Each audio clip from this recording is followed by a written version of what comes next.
모압에 관한 경고라. 하룻밤에 모압 알이 망하여 황폐할 것이며 하룻밤에 모압 기르가 망하여 황폐할 것이라. 그들은 바윗과 디본 산당에 올라가서 울며 모압은 느보와 메드바를 위하여 통곡하는도다. 그들이 각각 머리카락을 밀고 각각 수염을 깎았으며 거리에서는 굵은 배로 몸을 동였으며 지붕과 넓은 곳에서는 각기 애통하여 심히 울며 헤스본과 엘르알레는 부르짖으며 그들의 소리는 야하스까지 들리니 그러므로 모압의 군사들이 크게 부르짖으며 그들의 혼이 속에서 떠나는도다. 내 마음이 모압을 위하여 부르짖는도다.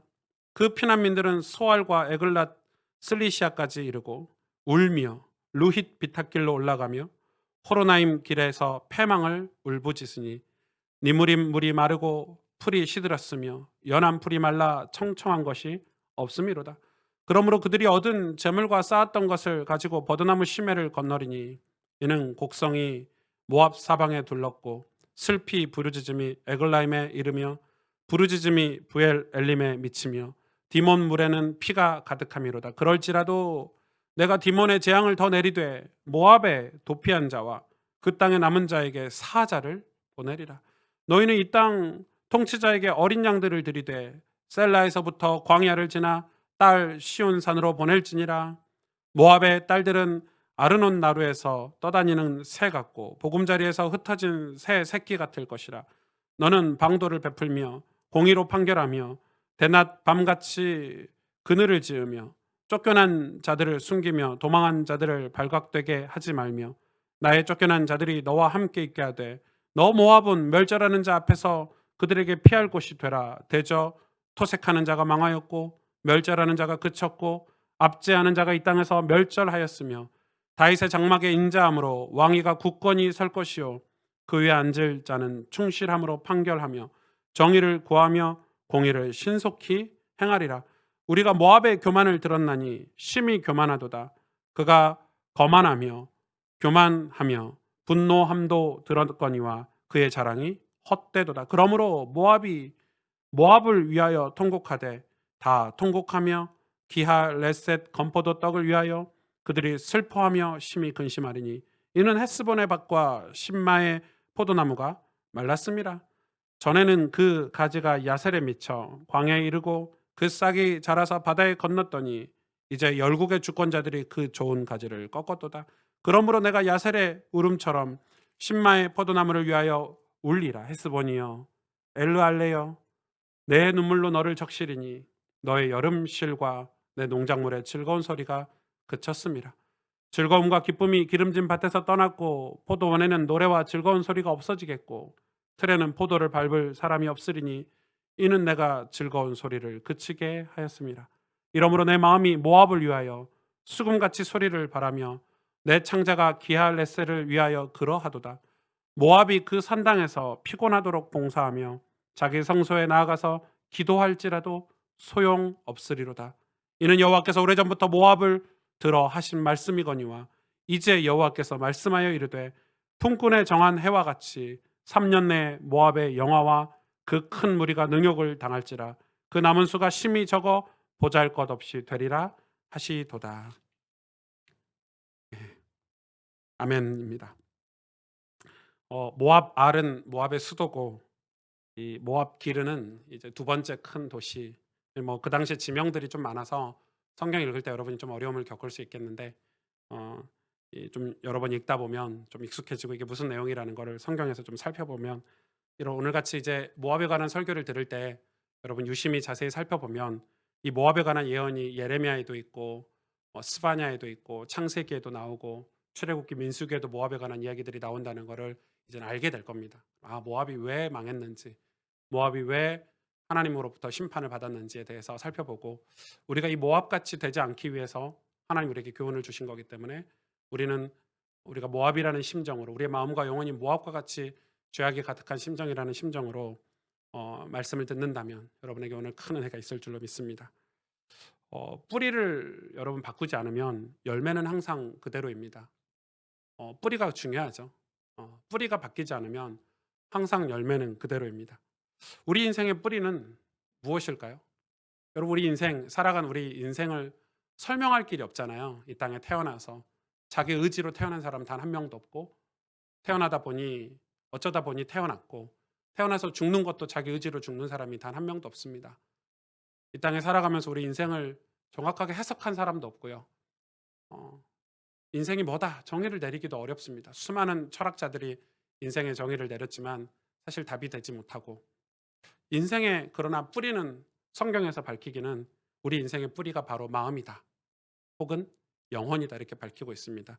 왜 마음과 영혼이 좀 혼동이 되냐면, 우리는 영적인 존재로 창조받았는데 우리 영혼이 있다는 사실, 영혼이 하나님의 형상이 떠나버렸기 때문에 영이 죽은 상태, 영혼이 있다는 것을 우리는 믿지만은 도대체 영혼이 어디 있는지, 영혼이 지금 어디에 보이는지, 우리는 이 육신을 입고 입을 때부터 아담과 하와가 영혼에 관해서 무감각한 존재가 됐습니다.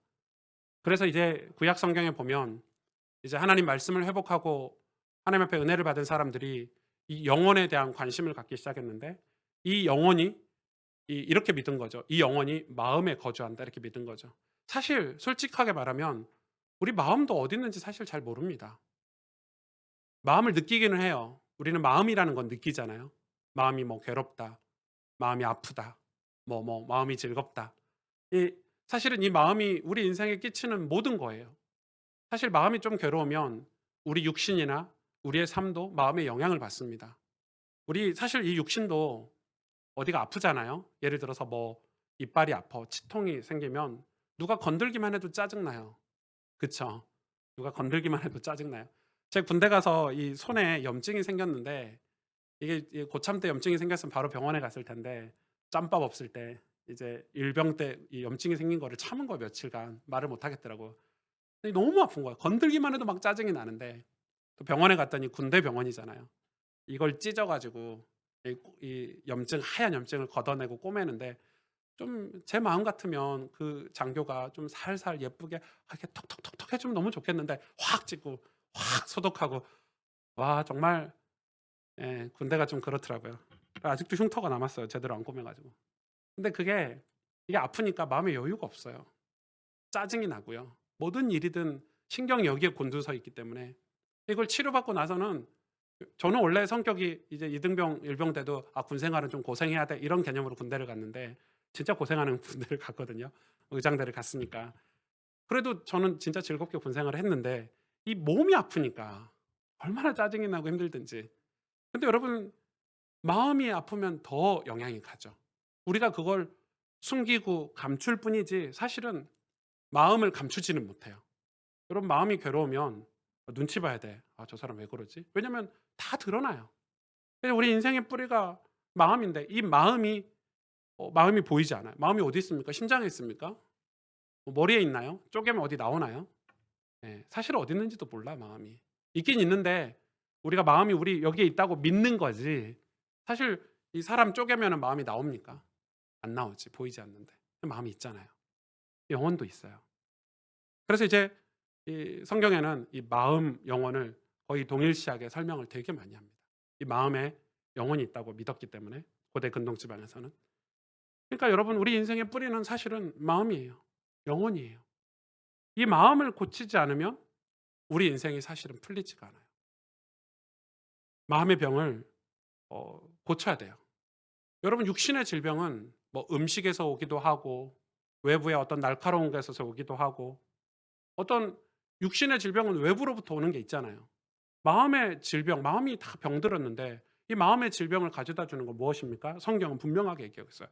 죄가 우리 마음의 영혼에 병을 가져다 준대요. 그런데 우리는 육신은 신경을 쓰는데, 육신은 조금만 아파도 병원 가서 의사 선생님한테 말하고 뭐 약물 치료를 하든 수술을 하든 고침을 받으려고 하는데, 우리 마음은 병을 가지고 있는데도, 죄로부터 병을 걸려서 있는데도 그게 무감각하기 때문에 마음을 그냥 관리하지 않는 거예요. 마음이 그냥 병 걸렸는데도 두고 사는 거예요. 많은 사람들이 마음을 관리하지 않아요. 그냥 겉만 관리해. 육신적으로만 살아요. 그러니까 겉은 막 성공도 하고, 겉은 뭐 돈도 벌고, 그런데 마음은 관리 안 하니까 그런 사람들이 나중에 마음에 심각한 병에 걸려 가지고 뭐 자살하는 사람들도 있고, 인생을 포기하는 사람들도 있고. '저 사람이 왜 포기해? 월급도 저렇게 많이 받고 가정도 행복해 보이고 저 부족한 게 없는데 왜냐하면 마음의 병이 있다는 걸 사람들은 모르는 거예요. 마음은 누가 병을 주냐면 죄가 병을 가져다 준대요. 그러니까 잘 모르는 거예요. 그러면 마음은 죄가 병을 가져다 주니까 일반 병원 가면 해결이 됩니까? 해결이 안 되죠.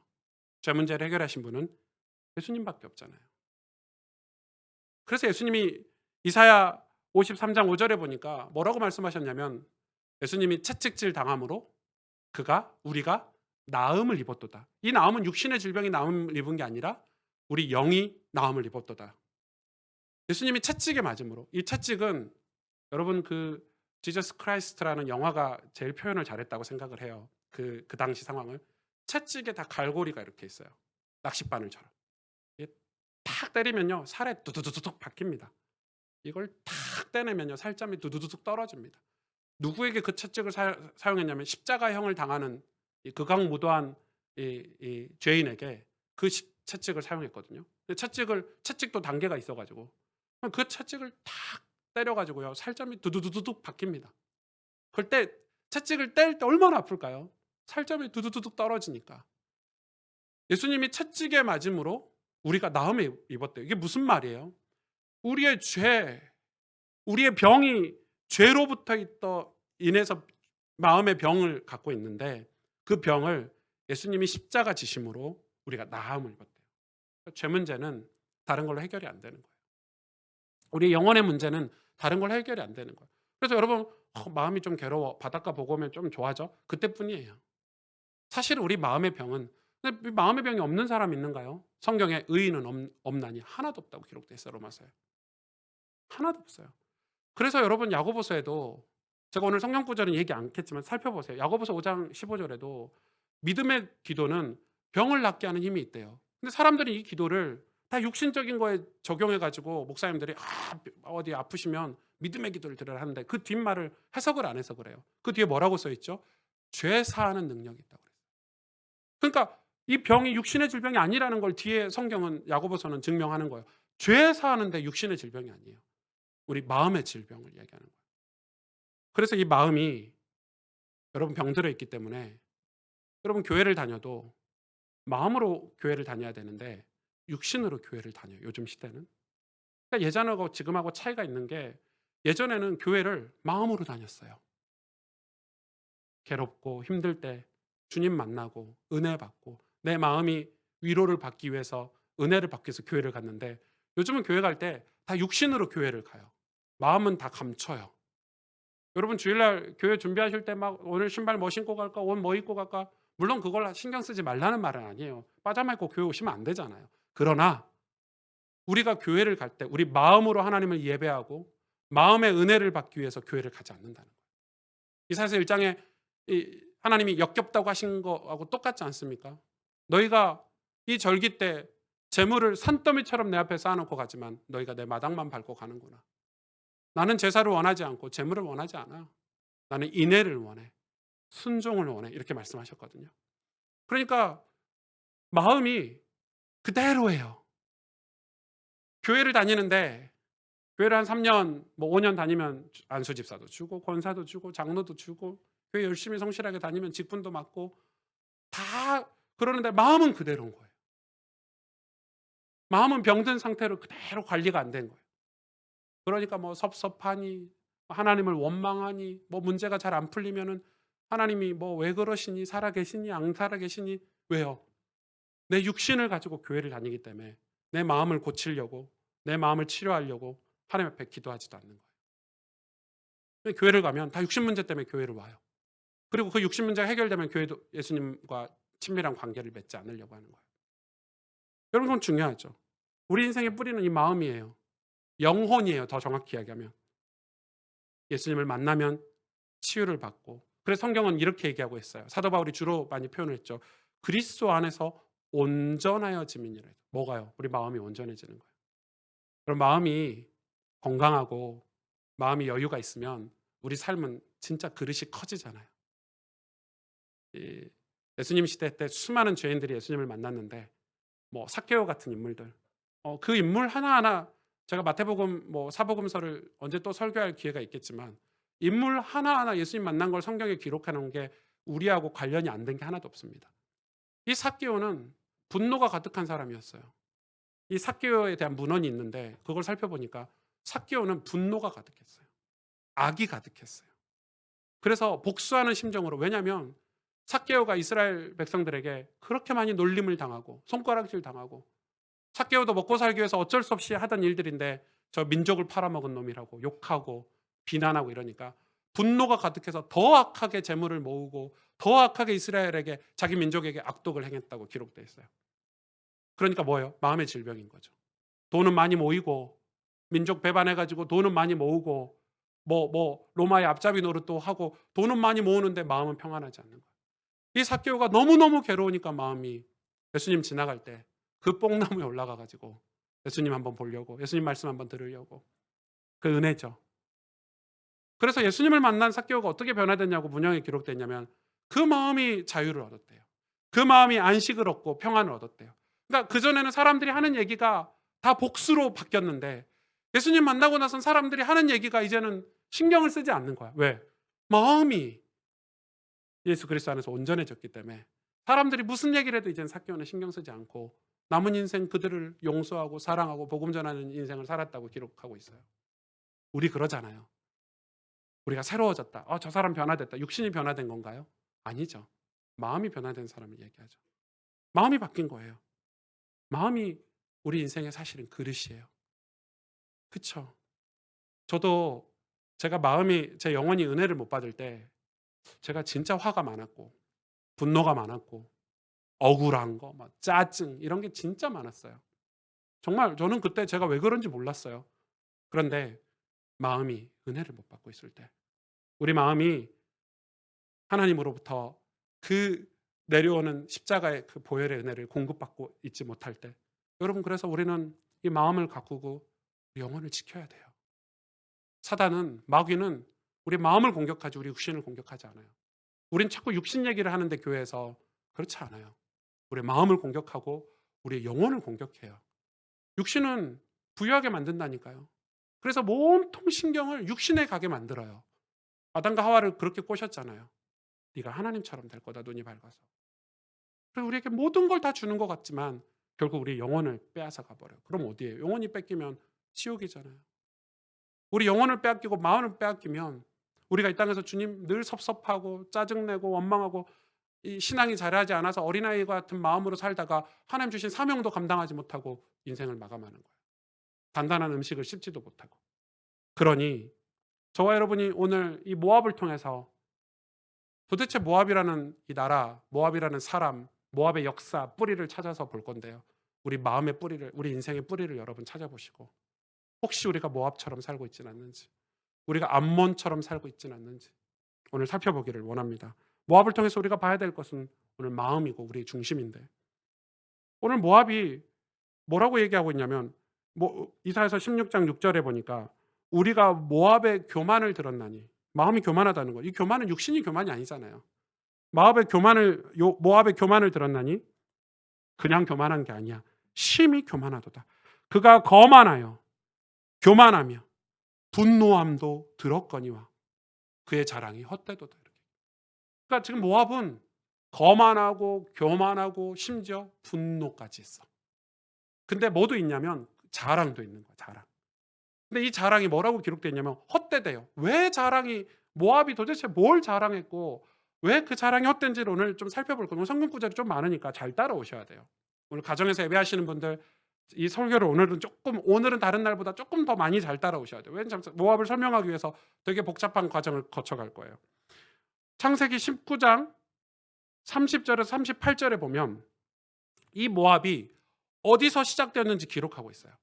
롯이 소알에 거주하기를 두려워하여 두 딸과 함께 소알에서 나와 산에 올라가 거주하되 그 두 딸과 함께 굴에 거주하더니, 31절에 이렇게 기록하고 있어요. 이 31절까지만 읽을게요. 큰 딸이 작은 딸에게 이르되 우리 아버지는 늙었고 온 세상의 도리를 따라 우리의 배필될 사람이 이 땅에 없으니, 32절에 우리가 우리 아버지에게 술을 마시게 하고 동침하여 우리 아버지로 말미암아 후손을 이어가자 하고, 그리고 33절에 이렇게 기록하고 있죠. 그 밤에 그들이 아버지에게 술을 마시게 하고 큰 딸이 들어가서 그 아버지와 동침하니라. 그러나 그 아버지는 그 딸이 눕고 일어나는 것을 깨닫지 못하더라. 다 읽어볼까요? 34절에 이튿날 큰 딸이 작은 딸에게 이르되 어젯밤에는 내가 우리 아버지와 동침하였으나 오늘 밤에는 우리가 아버지에게 술을 마시게 하고 내가 들어가 동침하고 우리가 아버지로 말미암아 후손을 이어가자 하고 35절에 이렇게 기록하고 있어요. 그 밤에도 그들이 아버지에게 술을 마시게 하고 큰 딸이 작은 딸이 일어나 아버지와 동침하니라. 그러나 아버지는 그 딸이 눕고 일어나는 것을 깨닫지 못하였더라. 36절에 롯의 두 딸이 아버지로 말미암아 임신하고 37절 큰 딸을 아들을 낳아 이름을 모압이라 하였으니 오늘날 모압의 조상이요. 둘째 딸은요 아들을 낳아 이름을 베남미라 했으니 오늘날 암몬 자손의 조상이었더라. 그러니까 지금 모압이라는 인물이 암몬과 모압이 같은 나라예요. 형제 나라야. 신도 같은 신을 섬겨 이름만 다를 뿐이지. 이 모압이 어디서 나왔느냐면 이 아브라함의 조카 롯의 손주도 아니고 아들도 아니고. 왜냐하면 이 아브라함의 조카 롯을 좀 살펴봐야 돼요. 원래 하나님이 아브라함을 믿음의 조상으로 선택해서 이 우상 땅에서 나와서 믿음의 땅을 가게 했을 때 누가 따라 나섰냐면 롯이 따라 나왔어요. 근데 이 롯은 아브라함이 바라보던 언약, 아브라함이 바라보던 하나님을 바라보고 따라 나온 게 아니라 이 조카 롯은 아브라함을 따라 나왔지만 더 나은 삶, 육신의 어떤 번영, 성공을 따라 나왔다는 거예요. 왜냐하면 그게 증명하는 게 그가 땅을 선택했을 때 아브라함이 그를 떼내려고 했어요. 왜냐하면 신앙생활 하는데 롯이 늘 방해거리가 됐기 때문에 조카지만 떼냈을 때 롯이 선택한 게 소돔과 고모라였어요. 그 말은 그의 마음이 그동안 하나님을 섬기고 떨기나무 아래서 롯이 하나님의 말씀을 쫓아서 고민하고 갈등하고 그 마음이 하나님을 섬기기 위한 여정으로 갔던 롯과 다르게, 아니 아브람과 다르게 롯은 아브람 옆에서 하나님의 축복을 받아 누리면서 결국은 그의 마음이 번영, 성공을 쫓았다는 게 마지막 열매로 뭐로 나타나냐면 그가 소돔을 선택했다는 거예요. 고모라를 선택했다는 거예요. 그 당시 소돔과 고모라는 어떤 이 도시였냐면 음행이 가득한 도시였어요. 심지어 여러분 소돔과 고모라의 동성애, 여러분 지금 우리나라가 동성애 때문에 골치 아프죠. 그냥 간과해서는 안 돼요. 동성애, 근친상간, 그게 성행하던 곳이 소돔과 고모라예요. 그러니까 겉으로는 소돔과 고모라가 큰 대도시고 화려한 도시였고 번영의 상징 같았지만 내부적으로 가면은 음란하고 쾌락이 많았던 거예요. 그 쾌락의 끝이 무엇입니까? 여러분 성적인 쾌락, 그 동성애자들에 관해서 강의하는 거 들어보니까 왜 동성애가 제일 짜릿한 성행위래요. 그리고 더 짜릿한 건 별 희한한 그 성행위가 많더라면요. 그러니까 정상적이지 않잖아요. 그래가지고 그게 성행하던 곳이 소돔과 고모라예요.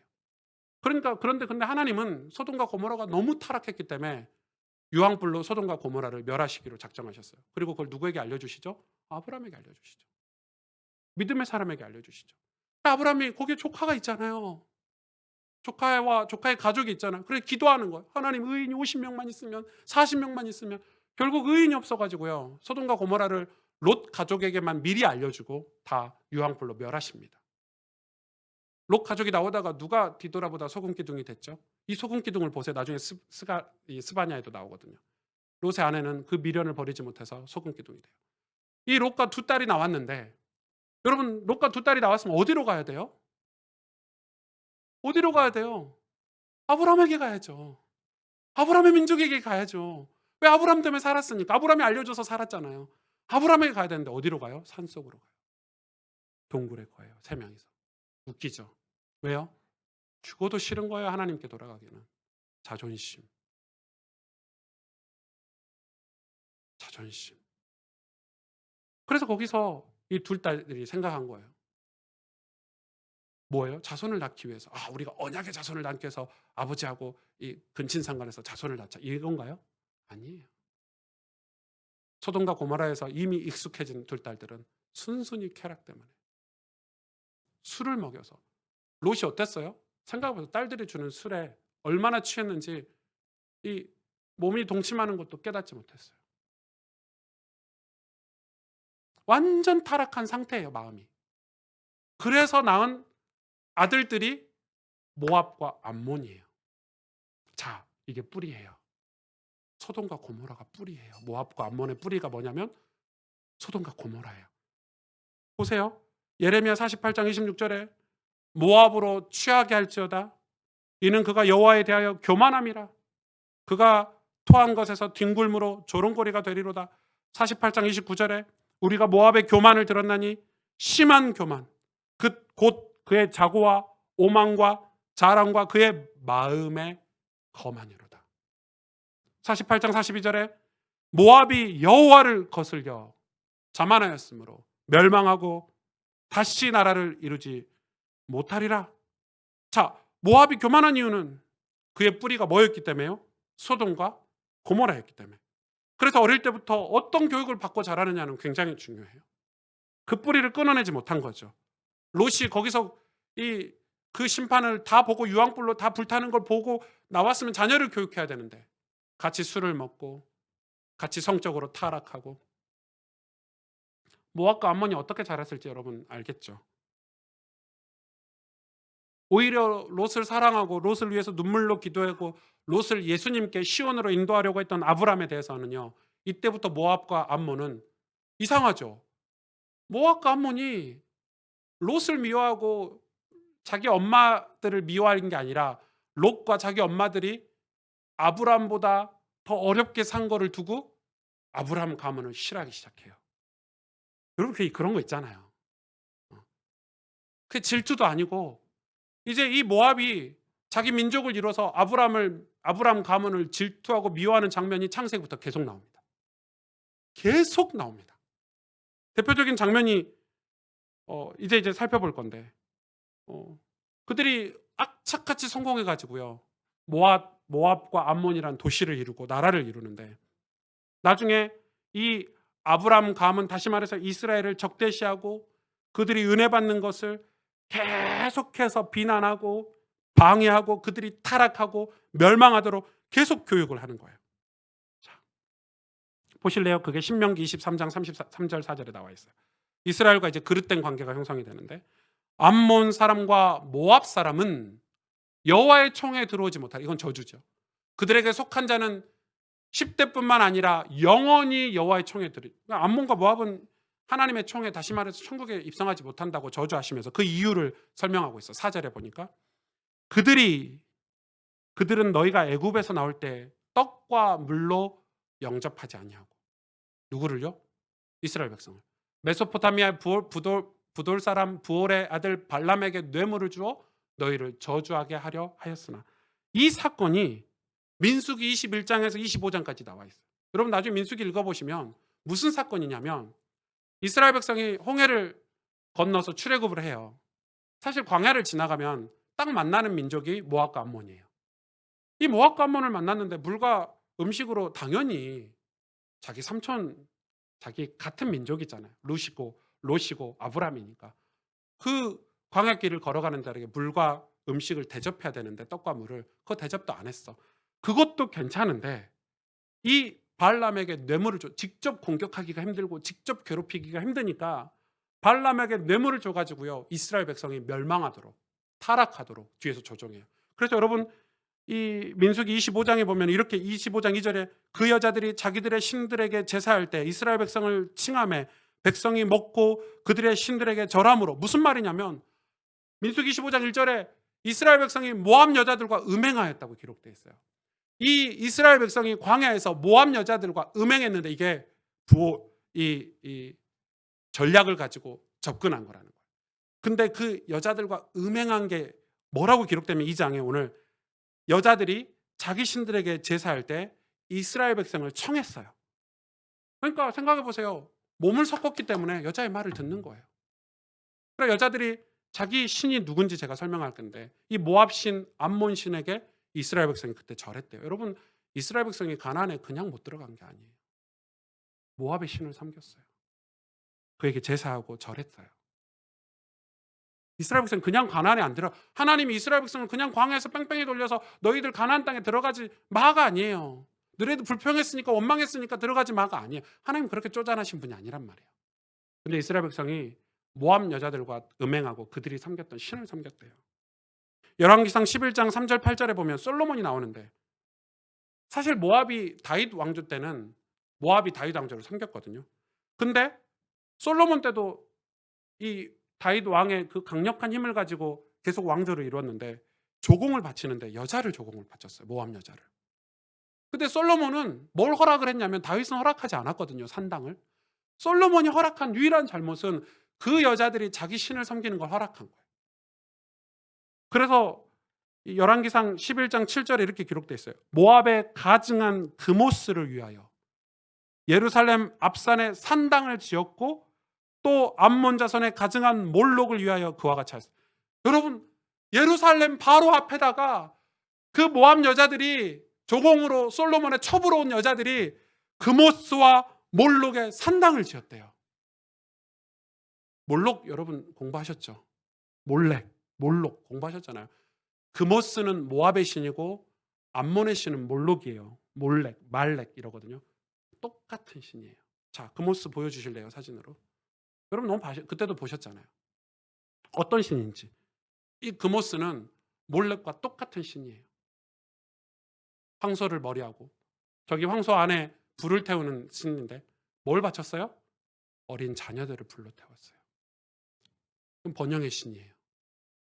성공의 신이에요. 모압이 왜 그렇게 성공하려고 자기 자식까지 바쳤을까요? 왜요? 분노, 복수심. 이스라엘 백성은 하나님이 나를 버리셨다는 어떤 원망, 어떻게든 성공하려고. 이 그모스라는 신이 어디서 왔냐면 시돈과 두로, 여러분 아시죠? 시돈과 두로는 그 당시에 번영된 항구 도시였어요. 원래 부산도 가면 우상이 심하잖아요. 뱃사람들이 오면은 이 창녀들이 많고 그리고 바다의 태풍을 다스리기 위해서 바다의 재물을 빠뜨리는 뭐라고 하죠. 인당수라고 하죠.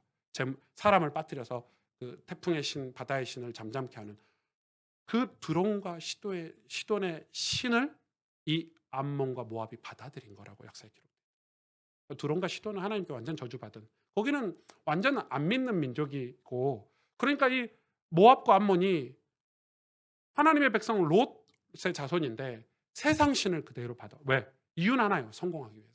얼마나 악독했냐면 자기 자식 어린 자녀들을 불에 태워 죽이면서까지 성공하기를 원한 거예요. 그게 여러분 모압이에요. 그 뿌리가 어디서 왔어요?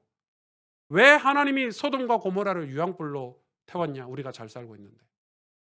하나님을 원망하는 데서 왔어요. 그게 너무 기분 나빠서 거기서 탈출시켜준 아브라함에게 돌아가지도 않았어요. 지금 여러분 자세히 보셔야 돼요. 그래서 그들이 이 두로와 시도는 곧 소돔과 고모라하고 똑같은 거예요. 이 모압은 여전히 뿌리를 소돔과 고모라에 두고 있기 때문에 소돔과 고모라처럼 되고 싶은, 그래서 그 악행을 계속해서 저질렀어요. 열왕기상 11장 33절에 이는 그들이 나를 버리고, 기록되어 있죠. 시돈 사람의 여신 아스다로, 모압의 신 그모스와 암몬 자손의 신 밀곰, 몰렉이에요. 밀곰을 경배하며 그의 아버지 다윗이 행함 같지 아니하며 내 길로 행하지 아니하며 나 보기에 정직한 일과 내 법도와 내 율례를 행하지 아니함이니라. 누가요? 솔로몬 때. 솔로몬 때 이스라엘 백성이 모압과 암몬의 신을 섬겼대요. 신기하죠? 그 출애굽해서 광야에서도 모압과 암몬의 신께 경배했는데 누가요? 모압이 이스라엘을 무너뜨리려고 그들을 계속해서 이 우상과 번영과 성공으로 무너뜨리려고 공격을 하고 있는 거예요. 원수를 복수를 하고 있는 거예요. 그냥 우상을 섬긴 게 아니에요. 이스라엘이 음행했다고 표현되어 있어요. 롯이 소돔을 찾아간 이유하고 똑같아요. 스바냐 2장 8절에서 9절에 내가 모압의 비방과 암몬 자손이 조롱하는 말을 들었나니 그들이 내 백성을 비방하고 자기들의 경계에 대하여 교만하였느니라. 그러므로 만군의 여호와 이스라엘의 하나님이 말하노라. 내가 나의 삶을 두고 맹세하노니 장차 모압은, 놀랍게 예언하시죠, 소돔과 같으며 암몬 자손은 고모라와 같을 것이라. 찔레가 나며 소금 구덩이가 되어 영원히 황폐하리니. 영원히 황폐하리니. 그러니까 지금 하나님이 보실 때 모압은 소돔 같고 암몬은 고모라 같은 거예요. 다시 그 뿌리로 돌아가잖아요, 인생이. 여러분, 모압과 암몬이 다시 소돔과 고모라로 돌아가서 나중에 찔레 같고 뭐라고요? 소금구덩이 같대요. 소금 돼서 그 롯의 아내가 소금 기둥이 됐잖아요. 유황불로 다 태워버렸으니까. 무섭지 않아요? 인생이 어떤 기회를 만나서 하나님 만나지 못하면 다시 그 뿌리로 돌아가요. 여러분, 근데 우리 인생이 그러잖아요. 태어나서 사람들이 얼마나 성공하려고 번영하려고 열심히 살아요. 근데 다시 어디로 돌아가요? 다시 태어난 자리로 돌아가는 거예요. 하나님 떠난 상태로 태어나서 하나님 떠난 상태로 죽는 거예요. 그게 인생이에요. 여러분, 우리가 죽을 때 이 땅에 벌어놓은 돈 한 푼 가져갑니까? 나폴레옹이 그래서 죽을 때 유언했죠. 내 관짝에 이 구멍을 뚫어서 두 손을 내고 갈 수 있도록 해라. 왜요? 아무것도 가지지 못하고 간다는 걸 사람들에게 알리라는 거예요.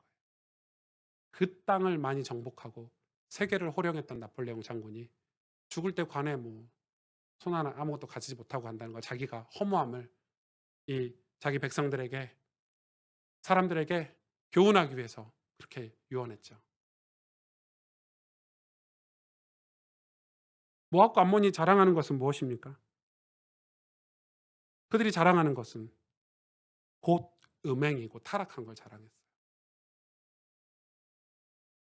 그들의 마음은 늘 그것으로 가득 차 있었어요. 그러지 못한 아브라함, 그러지 못한 다윗, 그러지 못한 신실한 믿음의 사람을 모압은 늘 뭐 했냐면 조롱했어요. 얼마나 조롱했는지 몰라요. 갖고 놀았어요. 뒤에서 겉모술수를 써가지고 이스라엘 백성을 괴롭히고, 야, 이스라엘 백성이 하나님을 섬겨? 이스라엘 백성이 홍해를 건너서 이 가나안 믿음의 땅을 가? 우리가 한번 꼬셔보자 해서 꼬신 거예요. 다 넘어갔죠, 이스라엘 백성들이. 다 넘어갔어요. 모압 여자들과 음행해가지고, 음행한 정도가 아니라 그들이 섬겼던 우상을 섬겨버렸어요. 여러분, 지금 교회가 그렇게 넘어가고 있어요. 하나님 백성들이 그렇게 넘어가고 있다니까요. 누가 하는 거예요? 이 모압이 자랑하는 게 무엇이에요? 우리가 그 자랑에 다 넘어가는 거예요. 그들의 마음이 그걸로 가득 차 있었어요. 그걸로 우리를 유혹해요. 야, 봐라.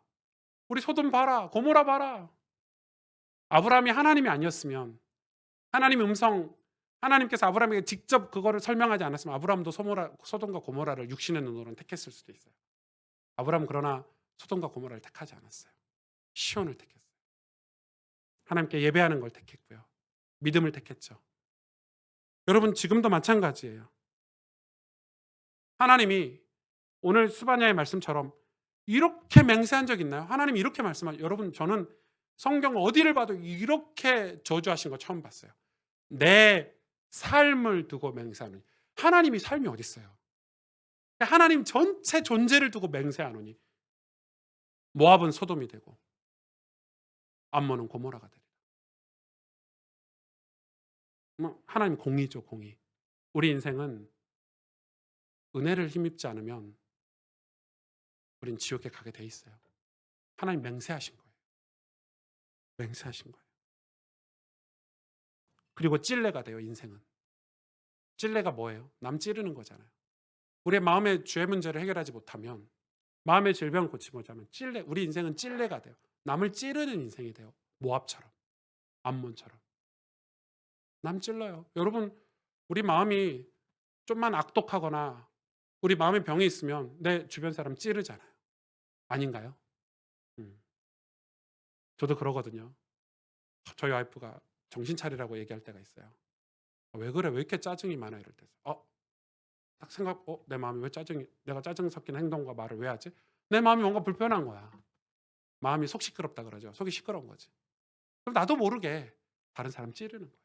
그 작은 하나에도 내가 남을 찌르는데, 마음에 죄가 가득하고 악독이 가득하면 남을 어떻게 해요? 찔레 같은 인생 되는. 근데 그 나중에는 소금 기둥이 돼버려요. 지금 우리가 잘못하면 은혜를 향한 신앙, 십자가의 보혈의 은혜를 향한 신앙 다 잃어버리고 세상 쫓아가다가 우리의 후손들이 다시 소돔과 고모라로 돌아갈 수 있다는 거예요. 여러분, 뿌리를 바꾸지 않으면, 우리의 근원을 바꾸지 않으면 찔레가 나고 다 돌아가는 거예요. 신앙생활을, 그래서 교회를, 여러분 미국의 그 대형 교회들이 이야기하고 있는 지금 뭐 미국의 아이오비라는 단체들이나 뭐 조엘 오스틴 목사라고 이야기도 하기도 싫은데 전부 뭐예요? 여러분 지금 유튜브에서 집회하고 있는 것들 뭐 제가 공식적으로 얘기하진 않을게요. 잘못 들으면 와, 막 사람들이 막 수천 명씩 들어가서 밑에 댓글에 막 아멘 아멘 아멘 하는데 설교를 잘 들으셔야 돼요. 전부 육신적인 축복, 예언, 은사, 그게 나쁘다는 게 아니에요. 전부 뭐라고 얘기해요? 번영, 물질 축복. 조엘 오스틴 목사 교회는 3만 명이 모여요, 주일날. 여러분 그 광경이 와, 그냥 보고만 있어도 은혜돼요. 목사로서는 3만 명이 그 경기장에, 농구 경기장에 꽉 차갖고 예배드려요. 근데 설교 내용은 뭔지 아십니까? 예수님 단어 한 번도 안 나와요. 회개 안 나와요. 예수란 단어가 설교할 때 단 한 번도 안 나온다니까요. 그래서 미국이 그 큰 대형 교회들 수만 명씩 다니는 교회들이 생겨났지만 미국 사회는 지금 병 들어가고 있는 거예요. 동성애로 신음하고 있고 마약으로 신음하고 있고. 왜? 원래 교회는 그런 곳이 아니에요. 마음의 죄를 해결해 주는 곳이고 우리 영혼의 질병을 고쳐주는 곳이 교회예요. 그 방법은 뭐냐? 예수님밖에 없다니까요. 의인은 없나니 하나도 없어요. 목사가 해결해 주는 게 아니고 예수님을 만나야 해결을 받을 수 있어요. 성경을 읽어야 내 영혼이 병들었다는 걸 깨닫는 거예요. 내 영혼이 모압 같구나, 암몬 같구나 깨닫는 거예요. 그래야 여러분, 우리 육신의 질병이 있으면 어딜 가요? 병원에 가요. 아야, 내가 지금 암에 걸렸는데 쪽팔리고 창피해서 내가 병원 어떻게 가냐 이럽니까? 아, 지금 쪽팔리고 창피한 게 어디 있어요? 고쳐야지. 빨리 나아야지. 병원에 가잖아요. 이빨 썩었는데 그게 창피해. 아, 이빨 안 닦아서 창피하니까 참아야지. 이럽니까? 가잖아요. 근데 영혼은 감춰버리는 거예요. 자존심. 그 영혼이 아예 피폐해지고 황폐해질 때까지 자존심. 이상한 자존심이 있는 거예요. 여러분 교회 와서도요. 마음 오픈을 안 해요. 예수님께도 마음 오픈을 안 해요. 전부 교회 시스템이 육신화돼 있어요. 육신화돼 있다는 표현을 제가 한번 해볼까요? 마음 사역을 안 해요. 저희 교회는 장로님들, 권사님들이 저희 교회 이제 다른 교회 섬기다가 저희 교회 오시면 장로님들은 신무장로가 되려면 2년이나 있어야 돼요. 2년 돼야 신무장로가 돼요. 그러니까 좀 지루하죠. 아, 내가 장로인데 교회 무슨 신무장로 될 때까지 2년이나 기다려야 돼. 그 말은 그러니까 사실 그냥 새신자로 등록을 해도 교회가 할 일이 없어요. 그래서 어떤 분들은 개척해서 이제 몇 분이 그런 분이 계셨는데 저에게 찾아오세요. 찾아오셔서 내가 그래도 장로인데, 내가 그래도 권사인데 뭐 할 일이 없을까요? 제가 예배 잘 들으시면 될 것 같은데 저희 교회 뭐 할 일도 없고 예배 들으시면 그거 말고 예배는 알겠는데 목사님 뭐 할 일이 좀 교회가 좀 부흥하려면 뭘 좀 해야 될 것 같고 다 이러시거든요. 그거 못 견뎌 하세요. 늘 육신적으로만 교회를 다니고 할 일이 없습니까? 우리 마음이 병 고침 받고 은혜 받으면 내가 꼭 신무장로가 돼야 할 일이 있습니까? 사람들의 마음을 위로하고 주님을 찬양하고 연약한 성도들을 돌보는 거 직분이 있어야 되나요? 솔직히 말해서 아니잖아요. 그러니까 우리 신앙이 회개나 십자가 없어진 전에 교회에서 성경 안 읽는 교회가 수다예요. 저는 어떤 분들이 다른 지역에 이사 가서 교회를 좀 소개해 주세요 했을 때 제일 먼저 보는 게 그 교회가 성경을 읽고 있는지 안 읽고 있는지, 성도들에게 성경을 읽히고 있는지 안 읽히고 있는지, 그걸로 1번이에요. 자기가 보는 거. 목사들이 성도들에게 성경을 안 읽히면 문제 있다고 봐요. 주로 이런 교회들이에요. 조엘 오스틴 목사 교회들이에요. 성경 절대 성도들에게 안 읽혀요. 자기 설교만 들어. 내 설교만 들어. 내 설교를 들어야 너희가 번영할 수 있어. 축복받을 수 있어. 하나님은 이런 모압과 암몬을 반드시 자기 삶을 맹세해서 멸망시킨다고 하셨습니다. 그런 와중에 놀라운 일이 있어요. 기적 같은 일이죠. 그런 와중에 그리스도의 계보에 든 모압 사람이 있는데 그게 룻기예요. 성경이 얼마나 신기한지. 하나님은 그냥 멸망하시는 게 아니라 그런 멸망한 롯의 가문 중에 모압 사람 중에서라도 하나님을 의지하고 하나님께 돌아오는 사람을 구원하신다는 내용을 성경에는 표현하고 있는데 그게 룻기예요. 그래서 구약 성경의 룻기는 굉장히 중요해요. 왜? 룻이 모압 여자거든요. 룻기 1장 4절에 이렇게 기록하고 있어요. 그들은 모압 여자 중에서 그들의 아내를 맞이하였는데 하나의 이름은 오르바요, 하나의 이름은 룻이더라. 룻이더라. 그러니까 누구냐면 이스라엘이 이제 가뭄과 저기 때문에 모압으로 이제 뭐 먹을 거를 얻고 농사를 짓고 뭐 얻으려고 가는데 이 모압 여인을 부인으로 맞아들인 거죠. 근데 남편이 둘 다 죽어버렸네. 그러니까 나오미가 시어머니 나오미 이스라엘 사람이죠. 이 오르바하고 룻을 불러다가 너 이제 가라. 모압에게 돌아가라. 나는 이제 예루살렘으로 돌아갈란다. 왜냐하면 이거는 나오미가 그렇게 열심히 육신적으로 해도 아들들까지 죽어버리니까 다시 하나님 앞에 돌아가겠다는 회개의 장면이에요. 하나님께 돌아갈 텐데 너희들은 너희 민족에게로 가라 했더니 오르바는 당장 갔죠. 다 여러분 우리 신앙에 교훈을 주는 거예요. 다. 오르바는 세상으로 당장 모압으로 돌아갔어요. 그러나 이 룻이 뭐라고 고백합니까? 나는 어머니의 하나님을 섬기겠습니다. 나도 어머님을 따라서 하나님을 섬기러 가겠습니다. 그래 돌아와요. 예루살렘 베들레헴으로 돌아와요.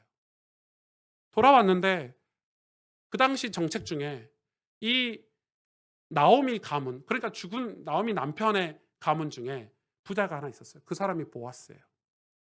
근데 보아스 그 당시에는 가난한 과부들에게 이삭을 줍도록 허락해 주는 제도예요. 그게 여러분 지금 레위기, 신명기, 민수기에 나오는 하나님의 제도예요. 과부들에게 이삭을 줍도록 땅에 이삭을 남겨놓고 그래서 당연히 룻이 누구를 데리고요? 아니 그 나오미가 룻과 함께 이삭을 주러 가는 거예요. 누구의? 보아스 땅에. 근데 뭐라고 기록되어 있냐면 여러분 이거 하나하나 놓치시면 안 돼요. 2장 10절에 이렇게 2장 7절에 이렇게 기록되어 있어요. 그의 말이 나로 베는 자를 따라 단 사이에 이삭을 죽게 하소서 하였고 아침부터 와서는 잠시 집에서 쉰 외 지금까지 계속하는 중입니다. 이게 뭔 말이냐면 이 룻이 이방 여자 룻이 얼마나 성실하게 이삭을 주었는지 보아스 눈에 띈 거예요. 도대체 저 여자가 누구냐. 그래서 나중에 이 보아스가 다른 땅에서 이삭 줍지 말고 내 땅에서 계속 이삭을 주세요라고 허락을 해줬더니 뭐라고 룻이 얘기하냐면 2장 10절에 룻이 엎드려 얼굴을 땅에 대고 절하며 그에게 이르되 나는 이방 여인이거늘 당신이 어찌하여 내게 은혜를 베푸시며 나를 돌보시나이까. 자 여기서 보아스는 누굴 상징하죠? 예수님을 상징해요. 하나님. 보아스가 다른 데 이삭을 주러 가지 말고 계속 여기서 주라고 하니까 이렇게 표현해요. 땅에 엎드려 절하며 그에게 이르되 나는 이방 여인이거늘 당신이 어찌하여 내게 은혜를 베푸시고 나를 돌보십니까? 나중에 보아스가 이 술을 먹고 잿더미 같은 데 이렇게 집더미 같은 데 자는데 그때 룻이 그 옆에서 충분히 악하고 음란하고 이럴 수 있었는데 이 모압 여인 룻이 그 옆에서 그를 지켜주죠. 보아스를 지켜줘요. 그게 보아스가 감동이 돼가지고요. 나중에는 어떻게 됐냐면 3장 9절에 이르되 그 지켜준 이 룻을 향해서 보아스가 이렇게 얘기해요. 내가 누구냐 하니 대답하되 나는 당신의 여종 룻이니이다. 당신의 옷자락을 펴 당신의 여종을 덮으소서 이는 당신이 기업 물을 자가 됨이니라. 그러면서 나중에는 이 룻기 4장 10절에 이렇게 기록하고 있어. 또 말론은 나오미의 남편이에요. 시아버지죠. 말론의 아내 모압 여인 룻을 사서 나로 왜 말론이라고 기록했냐면 그 이스라엘 법칙 중에 누가 죽으면 그 아내가 되는 그런 것 때문에 그런 건데 나의 아내로 맞이하고 그 죽은 자의 기업을 남편의 기업을 그의 이름으로 세워 그의 이름이 그의 형제중과 그곳 성문에 끊어지지 않게 함이라. 그러니까 이 보아스가 기업 물을 자는 걸 알고 룻이 거기를 사모하고 흠모해서 룻이 보아스의 아내가 됐다는 내용이에요. 그래서 이 나오미의 가문이 다 세워지는 거예요. 같이 기업 물을 자가 되는 거예요. 자, 이 룻기의 교훈은 우리의 신앙이 끊어지지 않으려면 우리는 예수님과 연합해야 된다는 교훈이 있어요. 예수님만이 기업을 물을 바, 천국의 기업을 물러줄 자예요. 그러니까 예수님과 연합해야 우리가 천국의 기업을 물려서 우리가 천국에 입성할 수 있는데, 룻이 그걸 알고 보아스와 결혼했고 죽은 남편 말론의 기업까지 세워주는, 이 말론은 이 룻의 남편 이름 말론이죠. 시아버지가 아니라. 하나님께서 예수님과 연합하여 사는 우리를 이 땅에 하나님의 기업으로 세워주신다는 거예요. 오르바처럼 모압으로 다시 돌아간 여인과 나오미처럼 별 볼 일 없던 여인, 하나님을 그러나 별 볼 일 없던 시어머니를 따라서 하나님을 따라왔던 룻은 언약의 계보에 들어가게 된다.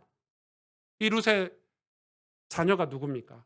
룻이 누구의 할머니가 되죠? 다윗의 할머니가 되잖아요.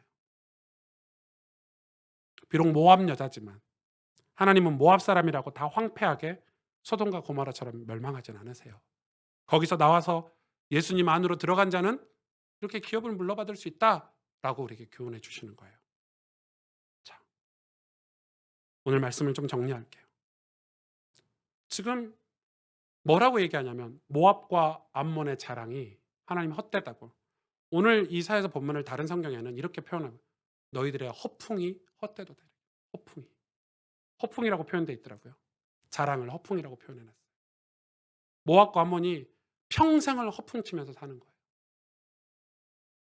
소돔과 고모라처럼, 두로와 시돈처럼, 마치 우리가 신앙생활하면서 우리의 겉모양, 육신, 이것 때문에 우리 영혼이 병들어 죽은지도 모르고, 우리의 마음이, 우리의 영혼이 황폐해져 가는 줄도 모르고, 계속 새 옷을 입고 새 옷을 사서 입고 또 사서 입고 또 사서 입지만 우리의 영혼이 병들어 있다는 걸 모르고 예수님을 찾지 않고.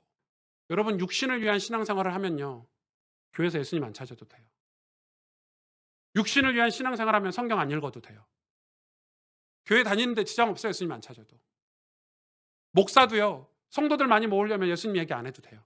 회개 얘기, 징그럽다 십자가 얘기, 그냥 복 주고 축복해 주고 예언해 주면 돼요. 미국에 아이홉이라는 단체가 있는데 그렇게 예언해요. 그곳에 가면 당신은 큰 인물이 될 거야. 당신은 내게 재물이 모일 거야. 당신은 위대한 사람이 될 거야. 이렇게 예언하는 곳이에요. 그 우리나라에도 다 흘러 들어왔어요. 그 신학이. 큰 인물이 돼야 되죠. 좋겠죠. 오승주 목사 큰 인물 되고 싶겠어요? 안 되고 싶겠어요? 되고 싶죠. 누가 안 되고 싶은 사람이 없어. 근데 그거에 사로잡히잖아요. 예수님 안 찾아요. 목적이 없어야 돼요.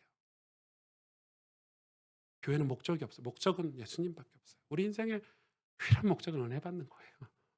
주님 사랑하는 거예요. 그래서 예수님이 첫째 계명, 둘째 계명으로 딱 정리해 주셨잖아요.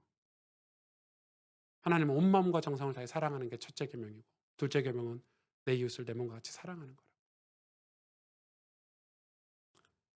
여러분, 뿌리가 바뀌려면, 다시 말해서 우리 영혼이 치유받고 고침받으려면 뭐 해야 되냐? 은혜를 받아야 돼요. 마음이 치료받는 거는 은혜 받는 거 말고는 불가능해요. 왜?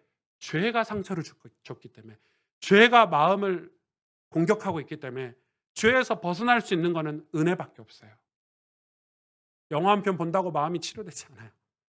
제주도 바닷가에 가서 한 2박 3일 놀고 오면 마음이 치료될 것 같은데 그렇지 않더라고요. 우리 마음을 치료하고 죄에서 벗어나게 해줄 수 있는 것은 섭섭한 마음, 자존심, 어린아이 같은 마음, 모압처럼 분노, 복수심, 이런 마음들 다 사실은 죄가 주는 거예요. 치료받아야 돼요. 뭐가요? 마음이요. 근데 그 마음이 치료받는 유일한 길은 십자가의 보혈의 은혜예요. 이사야서 53장의 말씀처럼 그가 찔림으로 우리가 마음을 입었도다. 히브리서 이거에 대해서 정확하게 설명하고 있어요. 히브리서 12장 5절에서 11절에 보니까, 특히 6절에 보니까 내 아들아 주의 징계하심을 경히 여기지 말며, 아니죠, 12장 1절부터 볼까요? 무거운 것과 얽매이기 쉬운 죄를 벗어버리고, 2절에 보니까 믿음의 주요 온전하게 하신 예수를 바라보자. 예수님이 부끄러움을 개의치 아니하시고 우리가 무거운 것과 얽매이기 쉬운 죄를 벗어버리기 위해서는 예수를 바라보래요. 왜? 예수님은 부끄러움을 개의치 아니하시고 우리 그 죄 문제를 해결하시려고 십자가 지셨다는 거예요. 예수님 마음이 부끄러웠다는 거죠. 그걸 해결하시기 위해서. 여러분, 무거운 것과 얽매이기 쉬운 죄를 벗어버리는 것은 예수님 바라보지 않고는 해결이 안 된다는 거예요. 근데 그 바라보는 게 뭐라고 기록되어 있냐면 6절에 보니까 내 아들아 주의 징계하심을 경히 여기지 말며 그에게 꾸지람을 받을 때 낙심하지 말라. 주께서 사랑하시는 자를 징계하시고 7절에 보니까 너희가 참음은 징계를 받기 위함이라. 하나님의 아들과 같이 너희를 대우하시나니 어찌 아버지가 징계하지 않는 아들이 있으리요. 기가 막힙니다. 여러분 병원 가보셨습니까? 한빈이가 2살 땐가? 1살 첫 아이를 키우니까 애가 열이 막 오르는데 39도를 오르는데 마침 애가 아플 때 우리가 어딜 갔냐면 한의원을 간 거예요. 한의원에서는 열 오르면 뭐라고 그래요? 그거 지나가야 열에 대해서 강력한 면역력이 생긴대요. 한의원에서 주는 뭐 먹이면 열이 내려간대요. 우리가 그 열이 39도가 올라가는데 한의원 말을 듣고 아 이거 버티고 견뎌야 돼. 무식한 짓 했죠 진짜로. 내가 고열이 계속 있는데 나중에 눈이 돌아가더라고요. 그래서 저희 와이프가 한의원 그 카톡방에 물어본 거예요. 열이 39도인데 괜찮습니다 이러는 거 한의원에서. 나중에 애가 경기를 일으키는데요. 어머님 아실 거예요. 119 불렀는데 119가 안 와 우리 마음만큼. 제가 차에 실어가지고요. 진짜 신호고 뭐고 시속 몇 킬로 우리 막 가고 있는데 119 오더라고요. 이렇게 병원 응급실에 가서 우리가 간호사 때 얼마나 혼났는지 몰라요. 이런 무식한 부모들 어딨냐면서 38도만 넘으면 오세요. 지금 열이 얼마나 위험한데 이러면서 저희가 열에 대해서 몰랐을 때 지금 한빈이 37.5만 되면 병원 갑니다. 그냥 한번 경험을 해가지고 그때 얼마나 울고 후회했는지 몰라요. 제가 아이가 40도가 찍었거든요. 그러니까 아들이 아프니까요. 진짜 아빠가 제가 어떤 심정이냐 그 병원에서 응급실 가서 그때 막 주사 막 온몸에 다 꽂고 막 계속 눈물이 나는데 내가 대신 아팠으면 좋겠다. 내가 대신 주사 맞았으면 좋겠다. 미안해가지고 이제 막 돌진한 애한테 아마 여기 아빠들 다 경험해봤을 거예요. 애들 병원 가서 주사 맞으면 속 타죠. 미쳐요. 오늘 뭐라고 얘기하냐면 하나님이 그런 심정으로 자기 독생자들을 이 땅에 보내주셨대요. 근데 너희를 우리를 그 아들과 같이 그래서 그 징계를 참음으로 인내함으로 버티라는 거. 무슨 말이에요? 우리 아들이 병 걸렸는데 병원에 데리고 가서 야 병원에서 주사 맞는 거 아프니까 병원 가지 마. 병원 가서 찢어내서 뭐 나쁜 거 드러내는데 가지 마. 이럽니까? 이빨 다 썩었는데 병원 가서 치료를 받게 하는 게 부모잖아요. 하나님이 우리를 지금 우리 마음의 질병을 고치기 위해서 은혜를 받게 하기 위해서 우리를 징계하신대요. 왜? 은혜 받아야 너희 마음이 고침을 받으니까. 은혜 받아야 너희 영혼이 소생함을 얻으니까. 그래서 징계하신다. 징계가 없으면 사생자래요. 예수 믿으면서 그래서 우리가 다 고난이라는 걸 겪어요. 다 광야라는 걸 만나요. 그래서 예수 믿으면 그렇게 신앙의 갈등이 많은 거예요. 모압이 그게 싫었던 거예요. 아브라함에게 갔으면 살았을 텐데. 아브라함에게 가서 신랑감 찾아서 애를 낳았으면 롯의 딸들이 그러진 않았을 텐데.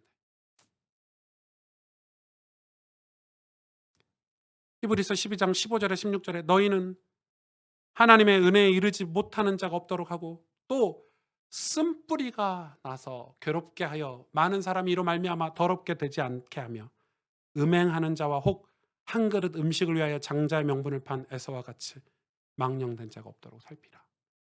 한마디로 말하면 은혜 받지 못한 우리의 마음을 살피라는 거죠. 육신이 팥죽 한 그릇에 은혜 팔아버렸어요. 에서는. 그러면서 28절 29절에 그러므로 결론을 이렇게 맺고 있어요. 우리가 흔들리지 않는 나라를 받았은즉. 아브라함 이거 받고 하나님 앞에 다 완전 순종했죠. 이거 받고 소돔과 고모라 선택 안 했어요. 흔들리지 않는 나라를 받았은즉 은혜를 받자. 이로 말미암아 경건함과 두려움으로 하나님을 기쁘게 섬길지니 우리 하나님은 소멸하는 분이십니다. 심판하신 하나님이시라. 우리 인생은 언젠간 다 심판을 받습니다. 우리 인생은 다 죽음 앞에 섭니다, 여러분. 소멸하시니까 우리를 불이시니까. 그런데 우리에게 흔들리지 않는 나라, 영원한 천국 우리에게 주셨는데 은혜를 안 받고 살 수 있어요. 그거 받아놓고도 은혜를 거부해서 소돔과 고모라처럼 되는 모압이 되지 않고 모압 여인 룻처럼 그 흔들리지 않은 나라를 사모해서 경건함과 두려움으로 하나님을 기쁘게 섬기는 보아스를 기쁘게 섬겼거든요. 룻은. 그래서 영원한 기업을 받았던 것처럼 여러분 뿌리를 바꿔야 됩니다. 세상은 모압과 암몬처럼 육신적인 것들을 자랑하게 만들고 우리도 거기에 속게 만듭니다. 아무것도 아니라고 말할 수는 없어요. 육신적인 것을. 그러나 소돔과 고모라가 아브라함이 선택한 시온보다 화려한 게 사실이기 때문에 우린 거기에 속을 수도 있어요. 시온 별 볼 일 없어요. 시온이 뭐 있습니까? 근데 거기에 속아서 우리 마음과 영혼을 빼앗기면 안 된다는 거예요. 여러분 우리 마음과 영혼이 악한 영들에게 세상 것들에게 우리 육신에게 우리 마음과 영혼이 뺏겨서는 안 된다는 교훈이 오늘 우리에게 있는 거예요. 여러분 우리의 마음과 영혼을 돌보면서 살아야 돼요. 여러분의 자녀들의 마음과 영혼이 지금 어떤 상태인지 돌보면서 우리가 신앙생활을 해야 돼요. 좋은 거 입힌다고 그게 좋은 게 아니에요. 우리가 마음과 영혼이 병들어 있다면 우리가 인생을 다 살고 무슨 의미가 있겠습니까? 사생자지. 뿌리를 바꿔줘야 돼요. 우리의 뿌리가 비록 소돔과 고모라였을지라도 룻처럼 뿌리를 바꿀 수 있어요. 하나님을 경건함과 기쁨으로 섬길 때 다시 말해서 우리 마음이 소멸되지 않는 나라를 알고 그 은혜를 받을 때 여러분 그래서 우리가 자랑할 거는 크리스찬의 자랑은 은혜 받는 삶이에요. 나 은혜 받고 있어. 이걸 자랑해야 돼요. 은혜 받는 삶이 회복돼야 그걸 자랑할 수 있겠죠. 마음이 쓴뿌리가 계속 나는 게 우리의 마음이에요. 여러분 마귀가 사단이 우리에게 쓴뿌리를 계속 주는 게 우리 마음이에요. 그래서 마음은 늘 은혜를 받아야 돼요. 매일 은혜를 받아요. 그 히브리서가 얘기해요. 매일 에브리데이 매일 예수를 바라보라 이야기하는 거예요. 흔들리는 나라 받아놓고 팥죽 한 그릇에 팔아버리면 안 돼요. 소돔과 고모라 때문에 그 포기해버리면 안 돼요. 은혜 받는 우리의 마음과 영혼 되시기를 주님의 이름으로 축복합니다. 여러분 마음과 영혼을 관리하시길 바랍니다. 왜 성경을 읽냐? 일독하기 위해서 읽지 마세요. 나 일독해서 뭐 자랑해야지. 그러지 마세요. 그 교만과 오만과 거만이 모압이었어요. 왜 성경을 읽습니까? 은혜 받으려고 읽는 거예요. 하나님이 어떤 분인지 알려고 내가 오늘도 내 마음을 먼저 관리하고 내 마음을 다스리고 내 마음에 예수님이 계시는지 확인하려고 성경을 보고 기도하는 거지. 예배드리는 거지. 육신적인 신앙생활에서 벗어나 우리의 영혼이 기쁨으로 주님을 섬기는 그런 가스펠 교회가 되고 우리 성도님들 되고 또 저가 되기를 주님의 이름으로 축복합니다. 같이 기도하겠습니다. 우리도 모압처럼 우리 인생의 뿌리인 영혼과 마음이 죄로 인해서 병이 들어 있습니다. 내 영혼은 괜찮아, 내 마음은 괜찮아. 아니요, 그건 교만입니다.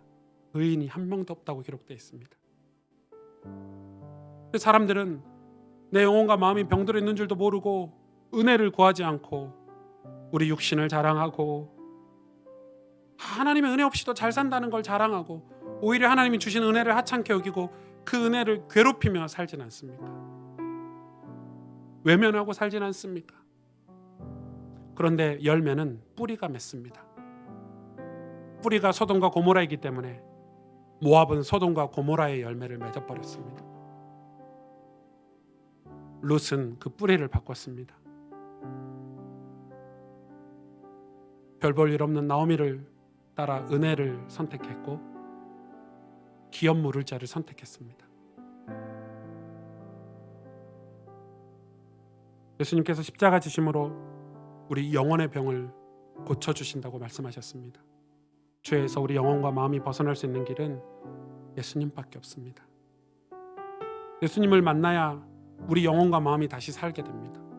성령께서 오셔서 뿌리를 바꾸는 은혜가 우리에게 있기를 원합니다.